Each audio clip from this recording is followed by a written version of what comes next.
The completion of Module 8 brings us to the end of the inquiry's hearings, a part that is from overarching closing statements that will be heard during the week of the 7th of November.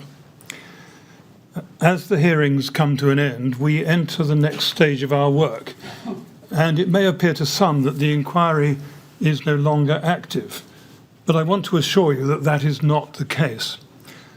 The task facing the panel is now one of considerable proportions.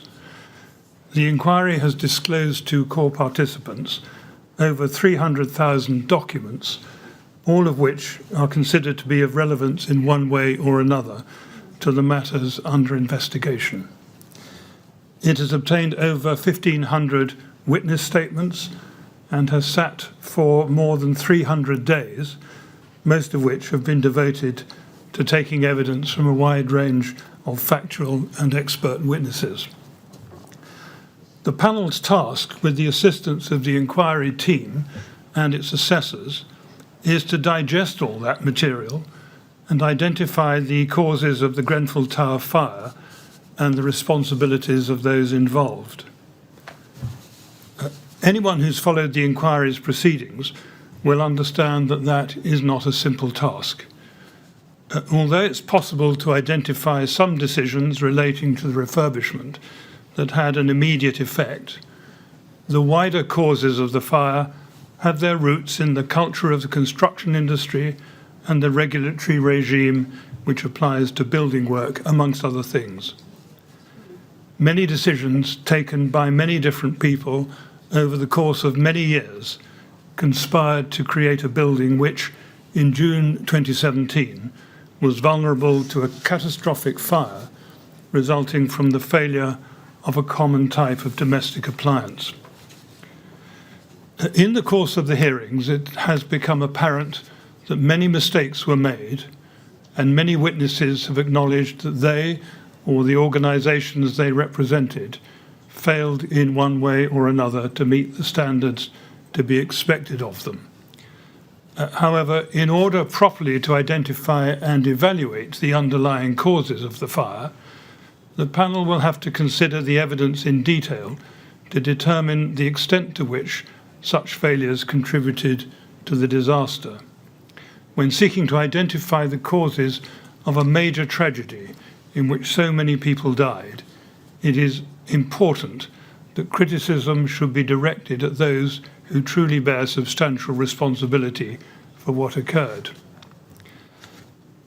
I cannot say, therefore, at this stage how long it will take us to produce our report.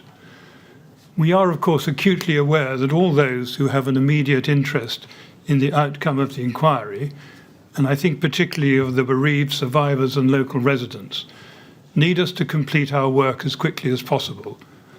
We ourselves are anxious to do that, but we also know that if our report is to carry weight, and if the recommendations it contains are to have real force, it must be comprehensive, well-reasoned and persuasive. It is not possible to produce a report that meets all those requirements overnight. We shall work as hard as we can, but the task may take us a little while. We understand that those most seriously affected by the fire will find waiting for our report difficult, but we ask everyone to bear with us while we carry out our work. As you know, the inquiry team has shouldered an enormous task in preparing for and organising the hearings, and I should like to thank them all for their hard work and commitment. They will now help us to marshal all the evidence for the purposes of writing our report, and have already made significant progress towards that end. We cannot reach any final conclusions until we've heard the overarching closing statements, of course, but that will not prevent us from starting work immediately after the summer break. We have already had some preliminary discussions about the shape of the report, and will be pursuing our review of the evidence without delay. At this point, I should like to express my profound gratitude to all those who've worked tirelessly to support the hearings and ensure that they could be conducted as effectively as possible. I have in mind not only our counsel, solicitors, secretariat and support staff, but also those who provide the filming and live stream service, the rolling transcript and the electronic document management system. And of course, I should not omit our team of ushers who've done so much to ensure that the hearings ran smoothly. Above all, however, before we conclude this session, I should like, on behalf of the panel, to pay our own respects to the bereaved survivors and residents of North Kensington, some of whom have attended the hearings regularly and many of whom have been here during the past 3 weeks to observe and by their presence to contribute to the presentations we have heard. We have been greatly impressed by their dignity in the face of the evidence, much of which has been of a distressing nature, and by their fortitude in response to an appalling tragedy. Thank you all very much. That closes our hearing for today. We shall, as I've said in my remarks, be working very hard as quickly as we can to produce our report. Thank you all very much.